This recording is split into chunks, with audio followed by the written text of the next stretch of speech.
भैया और राम राम। हमें बुंदेली चुगली से नीरज और हमें पृथ्वीपुर विधानसभा के उपचुनाव के मैदान में अब उल्टी गिनती शुरू हो गई। एक हफ्ता बचे, 30 तारीख के वोटिंग है और वोटिंग के पहले अब पूरे क्षेत्र में दोनों पार्टियों के महारथी मैदान में कूद गए। पहले 30-70 पे चुनाव हो तो अब 50-60 और 50-50 पे स्थिति हो गई और आने वाले एक हफ्ते के अंदर स्थितियां विस्फोटक भी हुई हैं। स्थितियां बदले, पाला से गेंद कहाँ जा रही वो 2 तारीख के पता चले। हमारे संग हैं टीकमगढ़ जिला के प्रभारी मंत्री और इतने पे विधानसभा के जो पृथ्वीपुर विधानसभा के देगौड़ा और मोहनगढ़ सेक्टर उनके प्रभारी भी हैं चुनाव के। और 14 दिन से चुनाव की घोषणा हुई, प्रत्याशी घोषित हुआ, तब से लगातार इतने जमे हैं।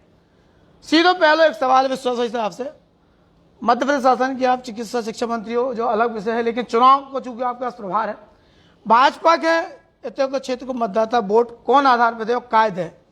नहीं, देखिए, हमारा तो सीधा हर चुनाव का एजेंडा फिक्स है। वो है विकास का एजेंडा, जनता के कल्याण का एजेंडा। भारतीय जनता पार्टी की केंद्र की सरकार हो या राज्य की सरकार हो या किसी और राज्य में भी भाजपा की सरकार हो, हम एक विचार के पोषण के लिए राजनीति करते हैं और हमारा विचार है इस देश की सेवा करना, अंत्योदय, समाज की अंतिम पंक्ति के अंतिम व्यक्ति की सेवा करना।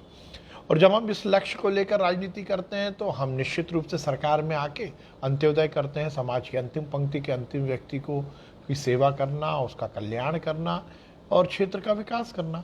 तो हमारा चुनावी एजेंडा तो फिक्स है। भारतीय जनता पार्टी को चुनाव में कुछ नया करना और नई बात करनी है, ऐसा नहीं है। चुनाव का मतलब है जनता से संपर्क।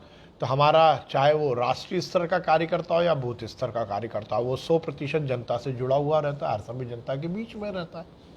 चुनाव का मतलब होता है जनता की समस्याओं से रूबरू होकर आगे उसकी समस्या का निदान करना। हमारा कार्यकर्ता हर समय ये काम करता है। इसलिए इस चुनाव में या मध्य प्रदेश के किसी भी उपचुनाव में जहाँ जहाँ चुनाव हो रहे हैं, चाहे रैगांव हो, चाहे जोबट हो, पृथ्वीपुर हो या लोकसभा खंडवा हो, सभी जगह हमारा मुद्दा फिक्स है कि भारतीय जनता पार्टी की सरकार केंद्र में है और भारतीय जनता पार्टी की सरकार मध्य प्रदेश में है।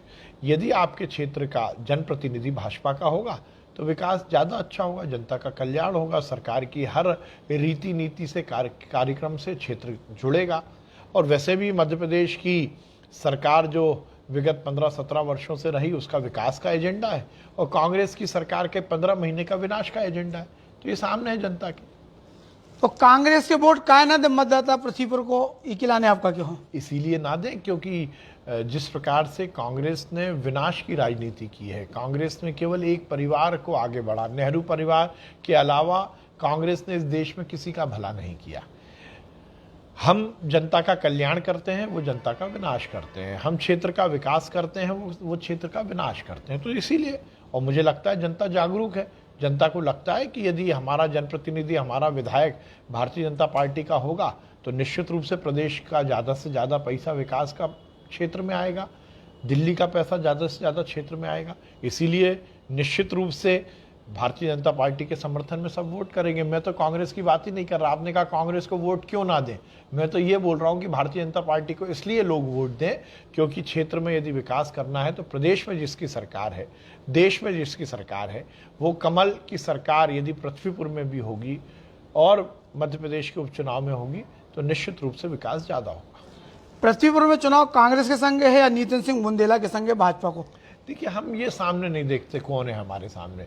हम तो अपने एजेंडे, अपने विकास के पथ पर आगे बढ़ने की बात करते हैं। इसलिए हमारे सामने कौन है कौन नहीं है ये हमारे लिए बहुत ज़्यादा मायने नहीं रखता। हम एक लक्ष्य को साधने के लिए राजनीति कर रहे हैं, जैसा मैंने कहा, पोषण के लिए, विचार के पोषण के लिए, और वो है तेरा वैभव अमर रहे माँ, हम दिन चार न रहे ना रहे।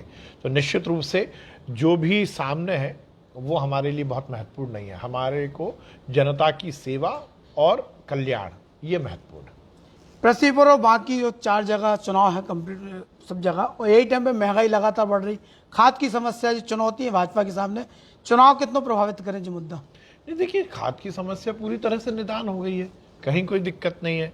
और बाकी सब मुद्दे में जनता को मालूम है कि भाजपा ने तो हर समय जनता का साथ दिया है और भारतीय जनता पार्टी के नकारात्मक कोई विषय है या मुद्दा है, ऐसा नहीं है। हर जगह सकारात्मकता है और सबको लगता है कि भाजपा प्रचंड बहुमत से जीतेगी तो क्षेत्र का विकास भी होगा और जनता का कल्याण भी होगा। पृथ्वीपुर में घोषणा, शिवपाल यादव जी की घोषणा के पहले बहुत सारे दावेदार थे स्वाभाविक है, जब टिकट नहीं मिला तो असंतोष भी बढ़त है। भाजपा के जो चुनाव को तो प्रभावित करे असंतोष या अंतरकलह?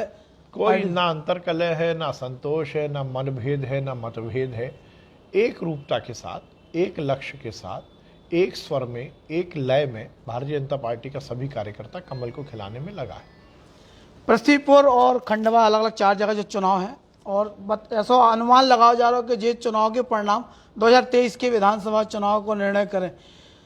इस चुनाव से जोड़ के भाजपा जो चुनाव लड़ रही, जब प्रतिष्ठा की बात लेके चल रही है, इसे पूरे दमखम शिवराज जी भी लगातार कई राउंड पे आ चुके। देखिए, 2 बातें मैं कहूँगा कि किसी भी उपचुनाव से आम चुनाव की तुलना करना ठीक नहीं है। मुद्दे अलग होते हैं, व्यवस्थाएं अलग होती हैं, सब चीज़। इसलिए कोई बहुत हम जल्दबाजी करें। अभी मध्य प्रदेश के आम चुनाव में 2 साल है। 5 साल के चुनाव में अब यदि हम 2 साल पहले से बातें करने लगे तो ये शायद सरकार चलाने के लिए, सरकार के एजेंडे को नीचे तक ले जाने के लिए बहुत डिफिकल्ट होगा। पर भारतीय जनता पार्टी का हर कार्यकर्ता, यदि आप शिवराज सिंह चौहान जी की बात करेंगे तो वो भी कार्यकर्ता हैं। और कार्यकर्ता का लक्ष्य क्या है? कार्यकर्ता का लक्ष्य है कि हमारे विचार के माध्यम से हम जनता की सेवा करें। और जब हम ये कहते हैं कि हमें विचार के माध्यम से जनता की सेवा करना है तो निश्चित रूप से चुनाव लड़ना भी है और चुनाव जीतना भी है। इसलिए शिवराज सिंह चौहान जी चाहे मुख्यमंत्री हो, चाहे विश्वास सारंग हो, या BD शर्मा जी हो, या कोई और कार्यकर्ता हो, वो सब कार्यकर्ता के रूप में इस चुनाव में लगे। और ये तो बहुत अच्छी बात है। ये कोई साम्राज्यवादियों की पार्टी नहीं है कि 10 जनपद से वही निकलेगा जिसका मन होगा, या कमलनाथ जी एक दिन आएंगे हवाई जहाज से और एक जगह उतरेंगे और इधर उधर की बातें करके चले जाएंगे। हमारे यहाँ कोई भी नेता चांदी की चम्मच लेकर मुंह में पैदा नहीं हुआ है। हम कोई किसी तरह के ऐश और आराम की राजनीति नहीं करते। हमारा मुख्यमंत्री, हमारे लिए फख्र की बात है कि मुख्यमंत्री जी भी आम कार्यकर्ता जैसा जनता के बीच जाते हैं, जमीन पर उतर कर काम करते हैं। ये तो सकारात्मक बात है। तो भैया जयते सिंह की विश्वास सारंग, कल मुख्यमंत्री ने 2-3 धामना गांव में भी कही थी कि जनता के ऊपर हमें विश्वास है, जनता के वोटन पे हमें विश्वास है, परिणाम पे तमाम विश्वास की बात भरी थी। जब विश्वास की बात हुई तो विश्वास सारंग जी होते थे, चूंकि प्रबंधन पूरे इनके हाथ में और कल के मुख्यमंत्री के कार्यक्रम पूरे सफल भय। 2 तारीख के परिणाम खेले कि कितनी उम्मीद आप कर रहे हैं? मैंने कहा प्रचंड बहुमत से भाजपा जीतेगी, कहीं कोई डाउट ही नहीं है। बहुत धन्यवाद, आप तो समझ रहे हैं। थैंक यू, नमस्कार।